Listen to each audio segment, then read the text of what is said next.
So finally, now we can ask about what is the impact of these digital technologies with their digital particularities on society.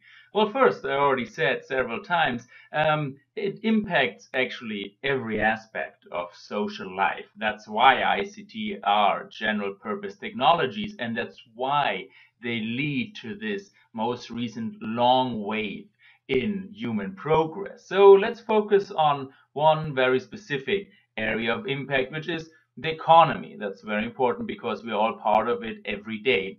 And what digitization does in the economy is it increases productivity. Well, how can we imagine that? So, for example, if you go into a bank to make a transaction with a bank teller, it costs the bank around $1.07 that you do that.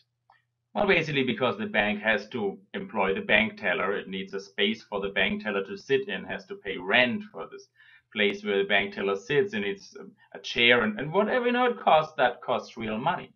If you do this transaction over the phone, it still costs the bank about 50 cents, 52 cents. If you go to an ATM, it still costs about 27 cents because the ATM needs a place to stand, it needs some kind of maintenance and, still costs money. If you do this transaction online over the internet, it only costs the bank 1 cent. So that is incredibly cheap. That's why all kinds of economic actors want to digitize their transaction. Now, this is a real cost reduction. And cost reduction means that you can now do more for less. And that's basically the definition of productivity. So that's how we can imagine that digitization increases productivity. Now, it's not only financial services that's being digitized, and cost reduction is actually not the only benefit. If you, for example, think about what we talked about last time, the asynchronous particularity of digital conduct, which comes from a mix of communication and storage technologies, right? Then we see why it's very beneficial as well to digitize lectures. It might make it more efficient, it might make it cheaper over the long run, but it also has some conveniences. You can consume it whenever you want. Actually, I don't know when you consume it. You can stop it, it's stored, you can look at it again, you can pause it and then continue. It makes it very convenient, and it also reduces costs, which then allows us at the university to be more productive and to allocate these resources that we liberate to more personal one-on-one teaching, for example. That's also the reason why we digitize music. It becomes more efficient and it's more convenient. Books, newspapers, movies, we can stop them, pause them, look at them again, not like in TV as it was before, where we had to watch a movie at a certain time, and if you went to the bathroom, you probably missed some of it. Airline tickets, just to show you a random examples, they have not been digitized a few years ago, and now they're basically digitized. And we even digitize money, because money is basically nothing else than an information. So an information that says that if I give you $2, I have 2 less, you have 2 more.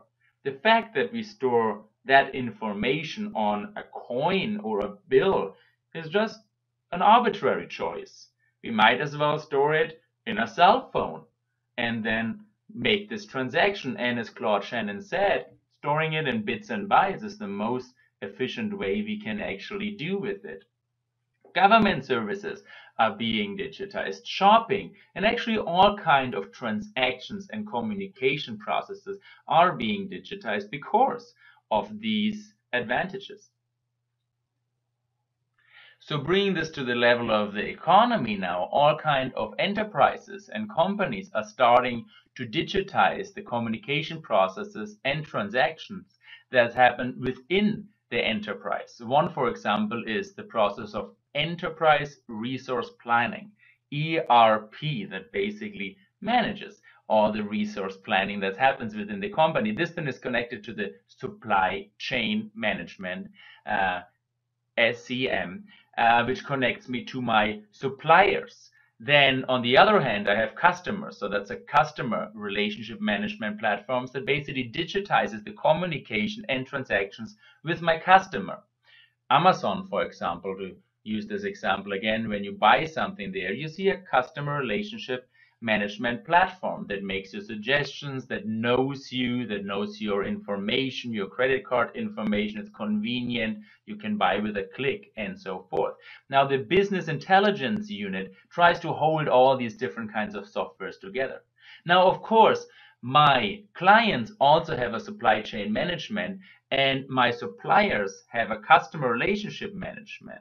As long as I'm not a final, service provider or goods provider, most companies are actually somewhere in the middle of the supply chain. They are not providing services or selling things to the final customer, to you and me. They sell things to other companies.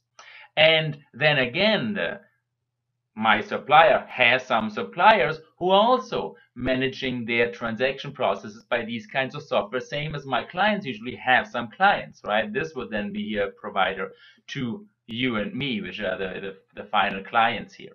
Then my competitors are, of course, connected to the same kind of sources, and they have softwares that I enter with them, for example, in an e-marketplace, an electronic marketplace, where we do transactions together, just as in a marketplace. We have auctions, we negotiate, we buy and sell things. And so the entire economy is now being digitized. That means that information and transactions flow through this economy at the speed of digital communication, which is at the speed of light. And that's pretty fast. That's where this analogy comes from, that if you go, for example, to Walmart, they always mention Walmart because it was one of the pioneers in digitizing their processes.